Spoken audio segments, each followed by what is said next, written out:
오늘 하나님께 주신 말씀 마가복음 6장 34절 말씀입니다. 우리 큰 목소리로 합독하도록 하겠습니다.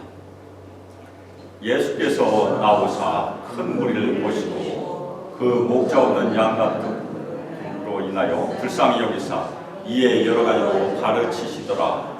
아멘. 아멘. 이 시간 그리스도의 마음을 품으라 라는 설교 제목으로 주님의 말씀을 증거하도록 하겠습니다. 제가 선교에 갈 때마다 그 현장에서 설교를 위해서 한글로도 설교를 준비하고 영어로도 설교를 준비해서 제가 가지고 있는 아이패드에 다 넣어가지고 가요. 근데 제가 순회를 하기 때문에 설교할 기회가 많지 않고 지난해에는 딱 한 번 포천고 위텐버그 끝나는 날 설교를 할 수 있었어요.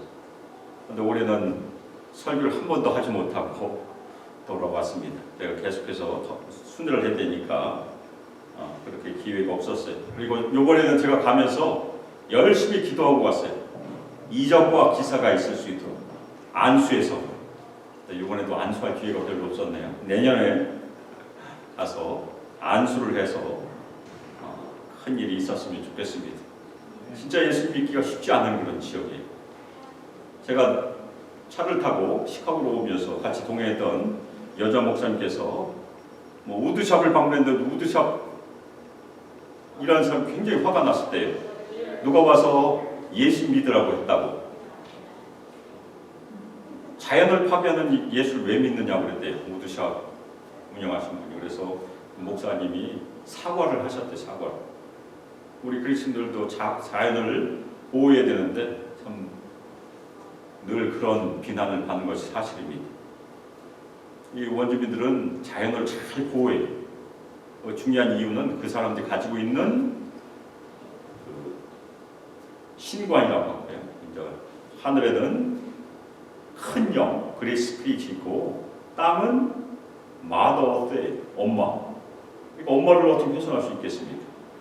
그 사람들이 가지고 있는 그 세계관 때문에 아주 자연을 잘 관리합니다. 아마도 저희가 방문한 그 파도아더미처럼 자연을 잘 보호하는 사람들도 별로 없을 것입니다. 제가 이 북미 원주민 선교에서 하고 있는 또 제 역할 중에 하나가 원래는 김동승 선교사님이 계셨었어요. 그런데 그분이 2년 전에 소천을 하셨습니다. 그래서 원래 그분이 늘 매년 비전을 세우시고 선포하시고 하는 일을 했었는데 그분이 안 계시기 때문에 제가 작년부터 기도함으로 그 다음에 있는 선교 주제를 정하고 발표하는 일을 합니다. 올해도 마찬가지로 일주일 동안의 북미 원주민 선교를 마치고 지난 금요일에 미러키에 있는 라이프 크릭 처치에 도착을 해서 여러 가지 저희가 예배를 드려요. 그런데 예배 끝날 때쯤에 2026년 선교 주제와 말씀을 제가 발표를 했어요. 물론 비행기 시간이 가까워서 저는 그 발표를 하고 바로 떠났어요. 다 끝나지 못하고 열심히 달려와서 시카고에서 렌트카를 또 돌려주고 비행기를 탔어야 했기 때문에 2025년 북미 원주민 선교는 그들과 같이 되라. 근데 열심히 그 말씀을 묵상하시고 기도하시고 또 열심히 그곳에서 실천을 하셨어요. 참 감사드리고 우리 모든 선교사들께. 그리고 2026년 북미 원주민 선교 주제는 오늘 설교 제목입니다. 그리스도의 마음을 품으라. 우리가 마음이라고 하면 마음은 어디에 있습니까? 우리 몸에서. 보통 우리가 마음 하면 여기에 있다고 생각하죠. 하트에. 그래서 우리가 마음이나 하트나 바꿔 써요. 심장이라고 하기도 하고 마음이라고 하기도 하고 하죠. 우리가 심장이라고 하면 해부학적으로는 전신으로 피를 보내는 여기가 맞아요. 간혹가다 이쪽에 있는 분들도 있어요. 제 친구 중에 심장이 오른쪽에 있는 친구가 진짜 있었어요. 그것 때문에 군대를 안 갔는지 모르지만 군대 면제 받았어요. 그런데 또 하나는 우리가 하트라고 하면 우리 마음의 장소로도 이해를 합니다. 성경이 마음을 말할 때는 감정만 느끼는 장소가 아니에요. 우리 지성과 이성 모든 것이 이루어지는 장소를 우리가 마음이라고 하죠. 그래서 성경에서 마음은 우리가 하는 모든 일의 배후에 있는 중심 이유입니다. 마음에서 다 하는 것이라고 생각을 해요. 마음은 우리를 침대에서 일어나게 해요. 그리고 우리가 잠에 빠질 때, 꿈을 꿀 때, 그것도 마음이 우리를 움직여서 생각하게 합니다. 마음은 우리가 가지고 있는 동기를 다 이끄는 그런 본부예요.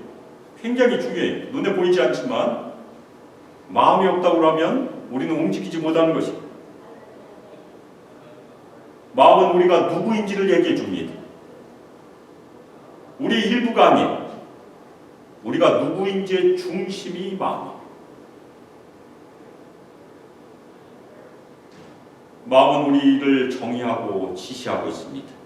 그리고 마음은 우리가 하는 모든 일의 원동력이 되게 돼요. 그래서 마음이 약한 사람들은 어떤 일이 일어납니까? 일어나기도 싫어하는 분들이 가지고 있어요. 그만큼 마음이 중요합니다. 그런데 오늘 말씀에서 그리스도의 마음이라고 저희가 얘기합니다. 이 그리스도의 마음은 무엇이겠습니까? 예수님은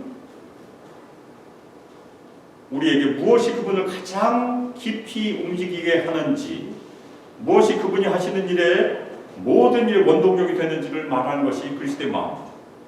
그리스도의 마음이 그분 전체를 표현하기 때문입니다. 예수님께서는 친히 자신의 마음을 우리에게 말씀해 주셨어요. 그것이 마태복음 11장 29절 30절 말씀입니다.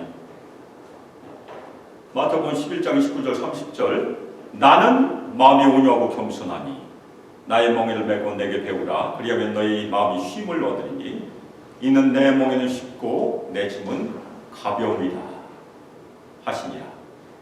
나는 마음이 온유하고 겸손하다. I'm gentle and lowly. 이게 주님의 말씀입니다. 그리스도의 예수의 마음은 주님의 말씀하신 대로 온유하고 겸손하신 마음입니다. 주님께서 나는 온유하다 말씀하실 때 그분은 온화하고 겸손하고 부드러운 분이시라는 그런 말씀이, 주님은 호전적이지 않으세요. 걸치지 않으세요. 그리고 쉽게 짜증내지 않습니다. 불평과 불만이 없어요. 그리고 예수님께서 나는 겸손하다 말씀하실 때는 무엇을 말합니까? 우리가 그분께 쉽게 다가갈 수 있다는 얘기. 그분은 벽이 없다는 얘기입니다. 우리는 지금도 예수님께 가까이 다가갈 수 있습니다.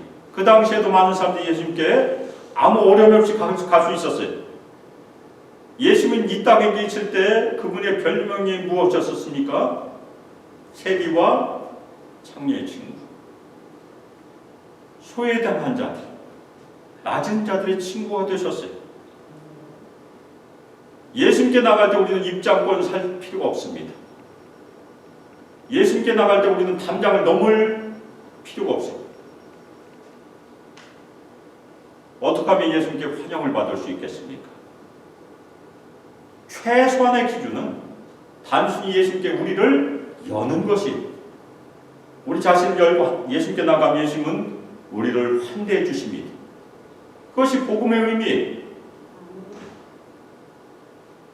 주님께서 온유하시고 겸손하시다는 의미는 주님은 부드러우시고 마음이 열려있고 환영하는 분이시고 수용하시고 이해하기를 기꺼이 하시는 분이시다. 그분이 우리가 믿는 예수님이세요. 다음으로 우리가 그리스도의 마음을 품으라라고 하면 우리 대부분은 바울이 말한 빌립보서 2장 5절 말씀을 떠올릴 것입니다. 빌립보서 2장 5절 너희 안에 이 마음을 품으라 곧 그리스도 예수의 마음이니. 빌립보서 2장 5절이 기록된 말씀의 문맥에서 말하는 그리스도 예수의 마음은 어떠한 마음일까요?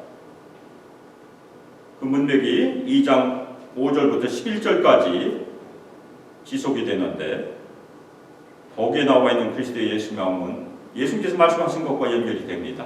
자기 자신을 부인하는 마음, 겸손하게 자신을 십자가의 죽으심까지 낮추신 마음, 그리고 죽기까지 하나님께 순종한 마음이었었어요. 역시 우리가 그리스도의 예수의 마음을 품으라고 하면 그것을 우리도 당연히 받아들여야 합니다. 그런데 오늘 제가 말씀드린 것은 다른 말이에요.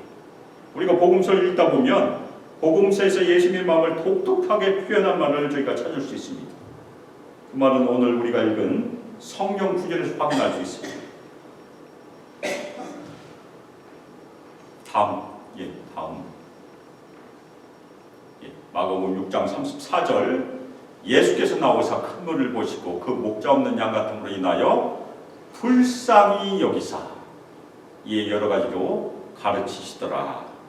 이 불쌍히 여기서 우리가 굉장히 이해하기 쉬운 말입니다. 그런데 이 단어의 헬라어 원어는 신약 성경에 12번 기록되어 있어요. 그런데 이 단어는 공관복음에만 사용되었습니다. 요한복음에는 없어요. 그런데 이 단어는 대부분 예수님께 사용됐습니다. 예수님의 내면을 표현하는 말로 이 말을 사용한 것입니다. 그런데 이 말은 문자적으로 내장에서 느끼다는 말입니다. 내장에서.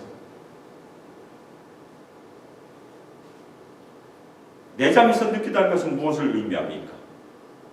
고대 사고방식에서는 내면 깊은 곳에서 느끼는 마음을 내장에서 느낀다고 표현했다고 합니다. 그래서 이 불쌍히 여긴 마음은 우리 표면에 있는 마음을 뜻하지 않아요. 아주 가장 깊은 곳에서 느끼는 마음, 그 마음이 그리스도의 가장 깊은 마음을 반영한다는 얘기입니다. 예수님께서 그런 마음을 품으셨기 때문에 우리는 구원받는 거예요. 요식행위가 아니란 얘기입니다. 주님께서 우리를 불쌍히 여기셨기 때문에 우리는 다 구원받았어요. 복음서에서 예수님께서 우셨다는 말이 2번 기록되어 있습니다. 한 번은 예루살렘 성을 보시고 우셨어요. 또 한 번은 누구를 위해서 우셨습니까? 나사로. 나사로는 예수님의 친구였었어요. 친구 나사로의 죽음에 대해서 굉장히 슬퍼하시고 우셨어요. 예수님의 가장 깊은 고뇌는 자신을 위한 고뇌가 아니었다는 얘기입니다. 다른 사람을 위한 고뇌였었고, 예수님의 눈물은 자신을 위한 눈물이 아니었어요. 다른 사람들을 위한 눈물이었었어요. 그래서 영국의 청교도 설교자 토마스 구딘이 이렇게 말했다고 합니다. 그리스도는 육신으로 덮인 사람이시다. 아멘입니까? 아멘. 하나님은 사람이세요. 그런데 하나님께서 육신을 입고 이 땅에 오셨으니까 그 사랑의 본체를 육신으로 덮어두신 분이시다. 굉장히 아름다운 표현이에요. 사랑과 긍휼이 충만한 하나님의 아들이 이 땅을 돌아다니셨다는 것입니다. 2000년 전에 사람의 몸을 입고 사랑이 돌아다니셨다는 얘기. 얼마나 놀라운 모습이었겠습니까? 예수님을 만난 사람들은 그것을 느낀 것입니다. 그분과 접촉한 연약한 사람들은 다 감동했어요. 소외된 사람들은 예수님의 사랑과 긍휼을 당연히 느끼고 받았기 때문에 주님께 나갔던 것입니다. 제가 오래전에 켄터키 루이빌에서 신학교를 다녔는데 그때 헬러 강의를 들을 때 이 단어에 대한 아주 재미있는 얘기를 들었어요. 우리 대부분은 헬라 사상에 그리스 철학에 물들어 있죠. 그렇게 배웠으니까. 헬라 사상 생각은 어디서 합니까? 머리세에. 감정은 가슴에서 느끼죠. 그러니까 생각과 감정의 거리가 있습니다. 거리가 약 1피트 정도, 30cm 정도 차이가 나는데, 그러면 아는 것과 행동하는 것에 간격이 생기게 되어 있습니다. 머리로 생각하고도 마음으로 행동으로 옮기지 않아도 돼요. 그것을 우리가 노잉 두잉 갭, 아는 것과 행동하는 것의 차이라고 부르는데, 이것은 사회적으로나 도덕적으로 그리고 경영 이론에서 사용한 말이 조직에서 이 아는 것과 행동하는 것 사이에 갭을 줄이면 그 조직은 굉장히 발전합니다. 아는 대로 행동하면 얼마나 놀랍겠습니까? 그런데 아는 대로 행동하지 않아요. 그리고 우리가 비겁하다고 얘기하지 않습니까? 다 아는데도 불구하고 행동하지 않으면. 근데 유대 사상은 달라요. 예수님께서 감정을 어디서 느끼셨습니까? 내장에서. 내면 깊은 곳에서 느끼셨어요. 그런데 유대인들은 생각도 내장에서 한다고 생각한다고 합니다. 그러니까 유대인들은 전통 유대 사상은 생각도 내장에서, 감정도 내장에서. 그러니까 아는 것과 행동하는 것의 차이가 없다는 얘기. 노잉 두잉 갭이 제로예요. 제로. 헬라 사상에서는 아는 것을 행동하지 않을 수 있습니다. 그런데 유대 사상에서는 자기가 안다고 하면 반드시 실행으로 옮겨야 아는 것이, 만일 실행으로 옮기지 않으면 알지 못한다는 얘기입니다. 물론 현대 유대인이 그런 사상을 갖고 있는지는 저도 확인을 하지 않았어요. 아닐 수도 있어요. 현대 유대인들 중에 진짜 유대교를 믿는 사람들이 그렇게 많지 않다고 합니다. 많은 사람들이 무신론자예요. 그렇지만 우리가 믿고 따르는 예수님은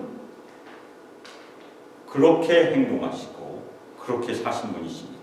주님께서 믿으신 것처럼, 생각하신 것처럼 행동하셨어요.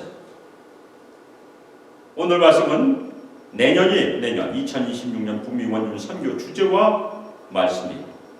그런데 이 말씀은 우리 교회, 우리 성도들에게도 분명히 깊은 의미가 있는 말씀입니다.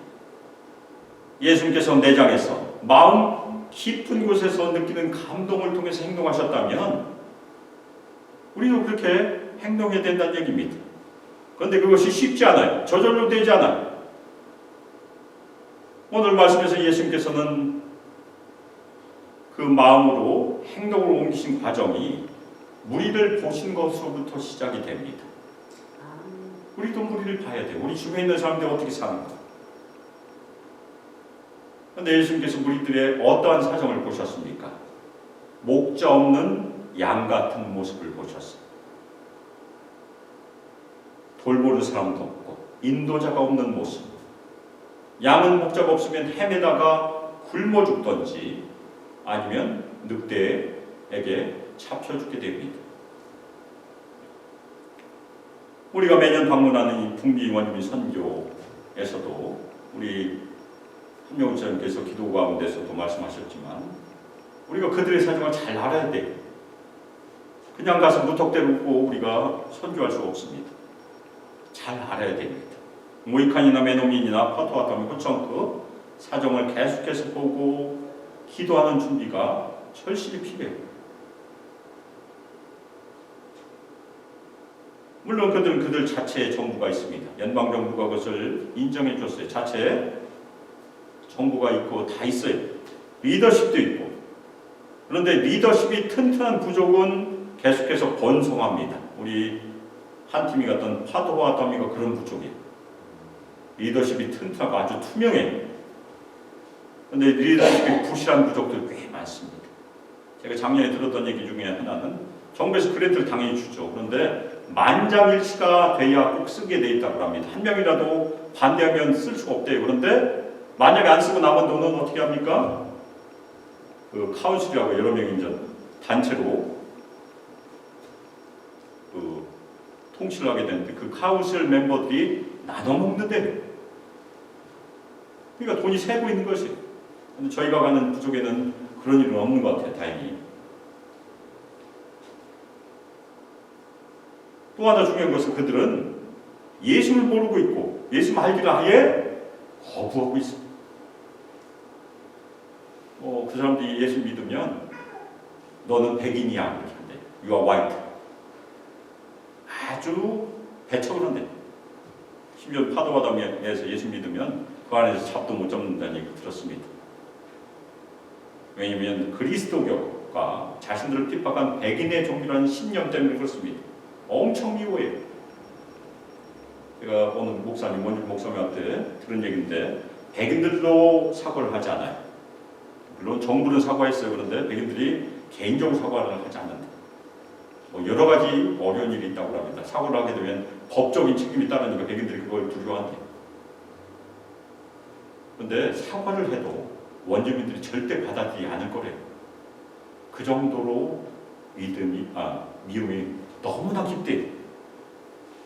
우리 힘으로 쉽지 않습니다. 북미 원주민들 대부분은 자신들의 전통 종교를 따릅니다. 그 중에 무당도 있다는 얘기를 이번에 들었어요. 제가 알고 있는 사람 중에 아주 강력한 무당이 있대요. 그들은 예수님을 모르는 길 잃은 양들입니다. 그래서 중독, 학대, 자살 그런 사회의 문제가 백인 평균보다 훨씬 더 높아요. 청소년들의 자살률은 이 나라의 백인 청소년들, 미국의 뭐 평균이겠죠. 미국 청소년들의 자살률의 4배가 높아요. 10배라고 하는 얘기도 있는데 그건 좀 과장된 것 같고 4배가 높다고 제가 읽었습니다. 간혹 뭐 운전하다가 교통사고로 죽었다는 얘기가 간혹 있어요. 작년에도 하나가 죽었어요. 그리고 약물로도 진짜 죽습니다. 참 어떻게 보면 불쌍해. 그래서 우리를 먼저 불쌍히 여겨주시고 예수님께서 우리를 먼저 불쌍히 여겨주셨어요. 우리를 불러주시고 만나주셨어요. 그래서 우리가 예수를 믿는 자가 됐습니다. 그러면 우리는 이 땅에서 소외된 사람들, 특별히 북미 원주민들 불쌍히 여긴 마음으로 기도해야 됩니다. 그리고 우리 주변에도 목자 없는 양처럼 목적 없이 의미 없이 하루하루 살아가는 사람들이 주변에 있을 것입니다. 아마 아는 분들이 있을 것이에요. 그런데 삶의 목적과 의미를 잃어버리면 다른 것에 빠지게 되어 있습니다. 중독에 빠지게 되어 있어요. 우리 주변에도 심심치 않게 도박 중독 때문에 가상을 탕진했다는 이야기를 듣습니다. 엘가시기에서 가게가 문을 하나 닫았어요.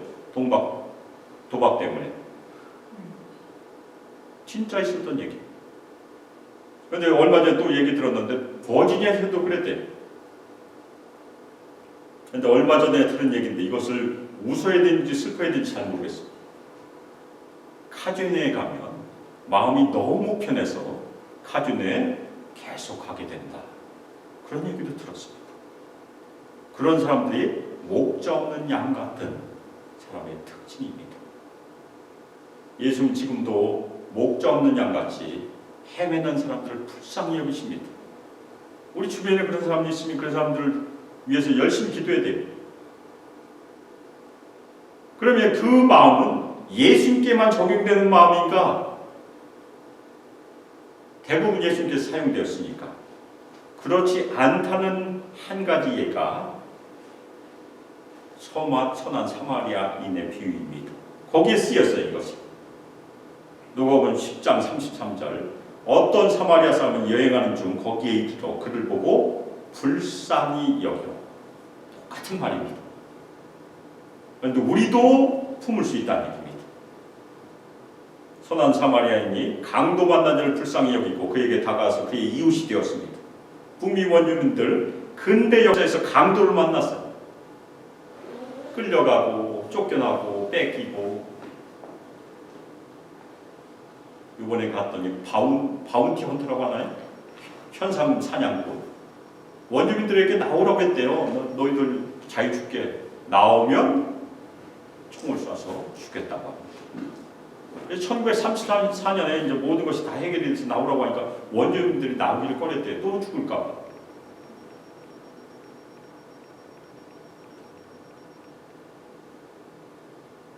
아직도 그 트라우마를 벗어나지 못한 사람들이 많이 있습니다. 우리 민족도 여러 가지 큰 환란을 겪었잖아요. 비슷한 면들이 많습니다. 특별히 일제시대 연해주에서 저기 중앙아시아까지 끌려간 얘기, 기차 타고 가다가 거의 우리도 절반은 죽었어요. 추운 겨울에 많은 사람들이 얼어 죽었습니다. 중앙아시아에서. 토구를 파고 덮고 생존했어요. 그 얘기 중에는 아주 감동해요. 너무나 똑같으니까. 그만큼 우리 민족도 어려움을 많이 당했어요. 그만큼 우리가 또 선교와 전도할 그런 여건이 잘 되는 것입니다. 우리가 고난을 당했으니까. 우리 주변에도 강도를 만난 자와 같이 연약한 사람도 소외된 사람도 많이 있습니다. 그래서 우리는 그들을 예수님께 인도하기 위해서 주님의 마음을 품기를 열심히 했어야 됩니다. 예수님께서 우리에게 먼저 보이셨던 그 불쌍히 여긴 마음, 예수님의 마음을 충만히 받도록 계속 기도해야 돼요. 지금부터 기도하시기를 부탁드립니다. 1년 후이지만 오늘부터 기도하세요. 그래서 이 불쌍히 여기다는 말 어떤 의미인가 제가 영어 단어, 우리 한국말로는 번역이 쉽지 않기 때문에 영어 단어를 제가 3개를 말씀드리고 오늘 말씀을 마치도록 하겠습니다. 첫 번째 단어는 영어 번역이 이렇게 번역을 하고 있어요. compassion. com은 함께라는 뜻이고 passion은 고난입니다. 그래서 compassion이라고 하면 고통을 함께 나누는 마음, 그 마음을 우리 모든 성도들 충만히 가지시기를 주님의 이름으로 축원합니다. 아멘.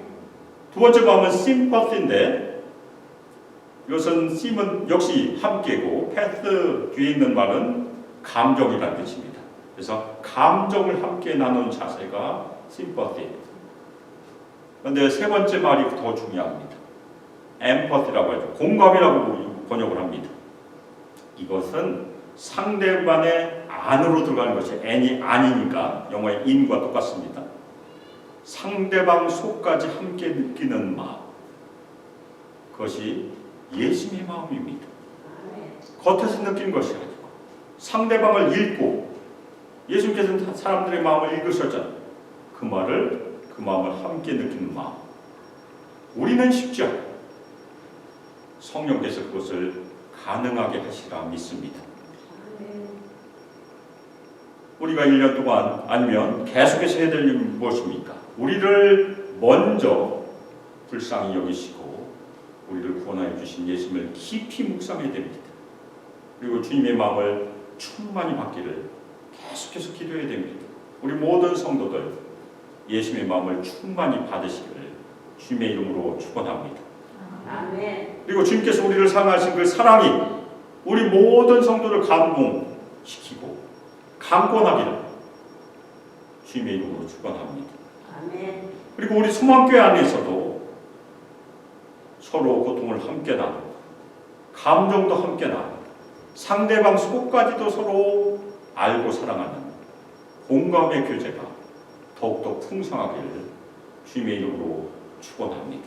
아멘. 그리고 1년 후에 저희가 다시 가게 될 때인데 2026년 더 많은 우리 성도들 일어나서 하나님께서 이끄시는 복된 선교에 충만히 성령 충만함을 받음으로 참여하시길 주님의 이름으로 축원합니다.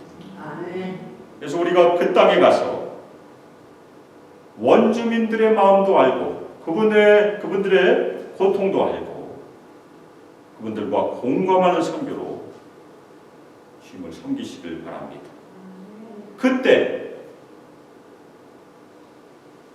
신뢰가 쌓여져 있을 때 그분들은 우리에게 우리가 믿는 소망에 관한 이유를 분명히 물어볼 것이고 왜 너희들 여기 자꾸 오냐? 왜 너희들 우리한테 그렇게 잘해주냐?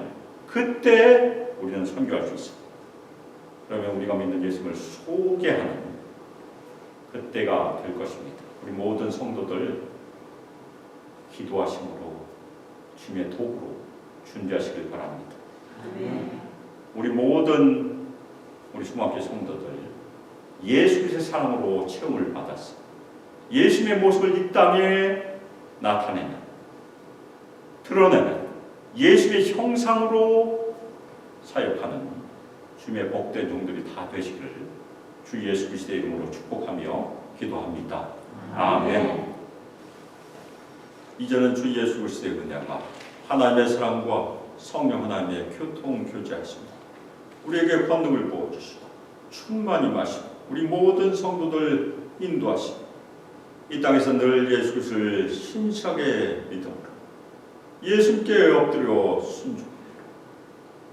우리 모든 성도들 예수 그리스도의 마음 불쌍히 여기고 함께 고통을 나누고 상대방 속까지도 함께 나누고자 하는 그 그리스도 예수의 마음을 품고 서로 사랑, 또한 우리 이웃에게 주님의 복음을 증거함으로 그 사랑을 나타내기를 소망하며 예수의 형상으로 쓰임받기를 소망하며 결단하는 우리 수많은 모든 성도들과 청년들과 유수 아이들 위해 영원토록 함께하기를 주 예수 그리스도의 이름으로 축복하며 기도합니다.